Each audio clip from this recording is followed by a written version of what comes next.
This is a very exciting workshop. What we want to do is encourage them to take chemistry. Chemistry is a very fun subject, so we came up with this very nice workshop which is interactive, and it uses everyday kitchen items to do some science experiments. I hope this will inspire an interest in chemistry by linking the products we see in everyday materials and unsophisticated equipment that I'm using here, kitchen chemistry. When I first heard about the kitchen chemistry workshop, I was very excited because it seemed like a fun and interesting way to learn more about chemistry. A demonstration that I found the most fascinating was when acetone dissolved paper, because it was something that I've never heard of.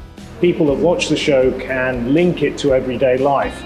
And I hope a bit of theatre and entertainment will also allow them to see that chemistry is not perhaps the dry subject that they think it is. Few activities I found very interesting. Definitely we will apply, we will implement in our classrooms. Practical sessions are very much required because these kind of sessions provide students practical applications of the knowledge. It was very interactive. I laughed quite a few times, and I felt that now my perspective towards chemistry has changed. We are based out in a city called Norwich, which is in a very close proximity to London. We are 2 hours away by road. We are ranked number 21st in UK, and we have a wide variety of courses. International collaborations enhances students' critical learning, problem-solving skills, and more or less it's for the cross-cultural understanding. We offer approximately under 300 courses for UG,